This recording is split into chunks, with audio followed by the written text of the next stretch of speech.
screens aren't the enemy. We can learn so much and we can get so much from them. It's doom scrolling. Hello, beautiful humans. I hope you're having a wonderful day. Today, I'm going to talk about how to reduce your screen time. It's not like a toxic, never touch this kind of thing. It's more about taking less time off your phone, no doom scrolling, and trying to live more consciously with our phone so we can be more productive and get some stuff done. All of us are bad for it, and I would say that most people in the world have some sort of screen addiction in their life. So we're going to talk about how to reduce your screen time, mainly for using social media and these kind of things like this, but there is going to be some little tips on other things as well. So come along this week and learn, and hopefully we can get our screen time down a little bit more and live a little bit more in the present moment, enjoying the environment. There's so many benefits to this, and together we can do it. We can motivate each other. I find when I see these kind of videos, it does really help motivate me, because when you see other people wanting to improve on it or learning about it, even if there's things that you already know, I find that it really helps to be like, yes, this is motivating me this week to actually do this and to get better, and to even reduce 30 minutes listening to those like screen locking apps that I'm sure a lot of you guys have already, that I have, that don't work for me all the time. These are exact things in this video that I do that actually work as well, alongside some things that might take a little bit of practice to get used to and to start building those habits as well. But come along and let's learn how to spend more time in the present moment. Why reducing screen time actually matters.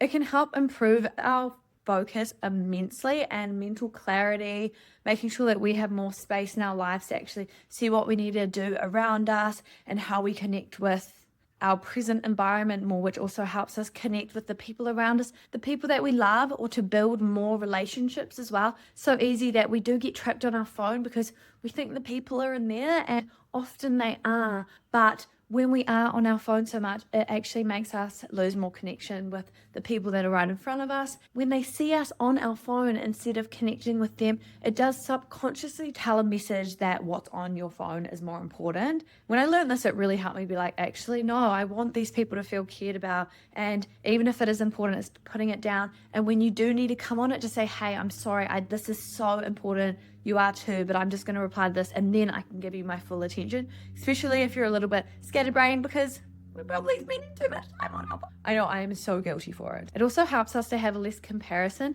because we see people on the internet and we be like, oh, their highlight reel on their social media looks so perfect and everything looks so carefree, or like they have so much money or body or something, when that isn't real as well. And we need to remember that. And when we're on our phones less, it's so much easier to not compare ourselves, and so much more energy to focus on our actual lives. And that's the thing, like, screens aren't the enemy. We can learn so much and we can get so much from them. It's doom scrolling in an unconscious way where suddenly it's happened for so long. So I'm excited to tell you guys some of these tips.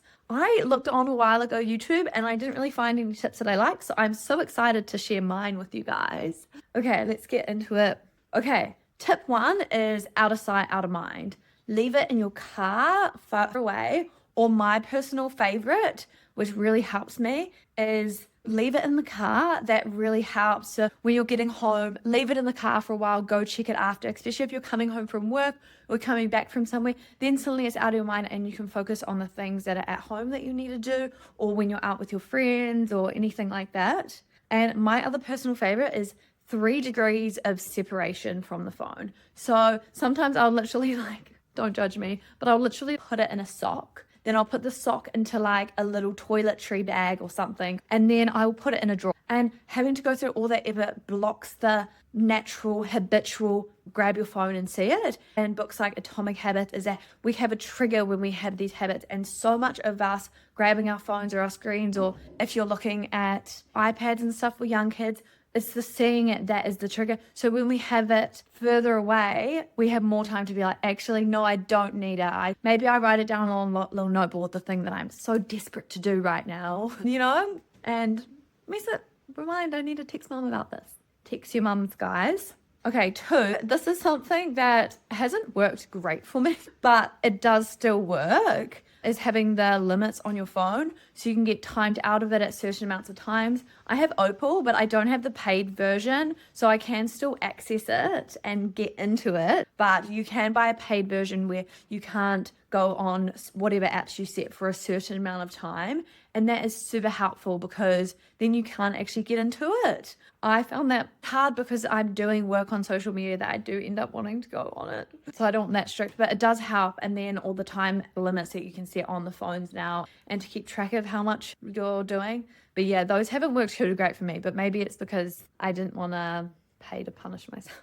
So you can set timers on your phone as well. So sometimes you're like, okay, I want to check Instagram. I want to go have a little bit of a break. Set a 30-minute timer and be like, okay, I'm going to get off it. And just be like, I can do this. Change your mindset around it. Make sure you watch my self-compassion video as well. I'll link it at the end of this video. So that can also help you get on track with all those kind of stuff and be compassionate when we don't do all of this perfect. Okay, tip number 3 is block the habit. So I deleted Instagram for, I think, only about 2 weeks. And it completely erased the habit. A lot of people will need around 30 days, but if you're like me and the mind between your conscious and subconscious is a little bit thinner, you can change and break habits quite fast. It's actually called analytical mind. Dr. Joe Dispenza talks about that, but it also will help you break through. So you might need 30 days to break a habit. Another person might need 3 weeks or 2 weeks. Children can break habits and form new ones really quickly as well. So once you break that habit of it being on your phone, suddenly I didn't want to go on it and I felt so free. Even if you delete it for a week, even if you're a content creator or you need social media for your work or you really enjoy that platform to connect with people, just let your friends know, hey, text me for this time. I'm going off it for a week and I'm going to delete it. If you have 1 week break, it'll actually help improve what you're doing and the time you're spending on there and help you learn and get more done on there when you are on there anyway. I am in the bad habit of just like scrolling a little bit at the moment. So I really want to make sure that I start implementing all of these things again. The one in the car really helps. That's been really helping me right now. And I guess it's also having room to be like, this might work right now.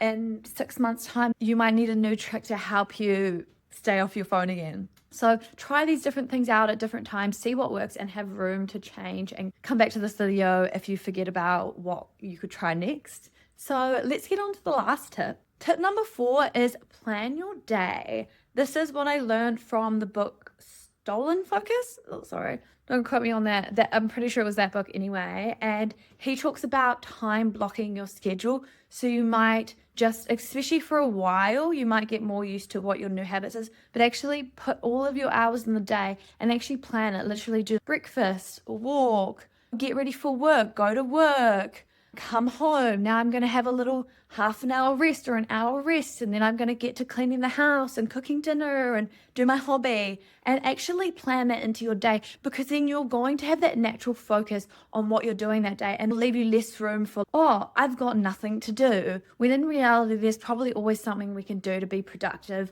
when we aren't needing to productively rest.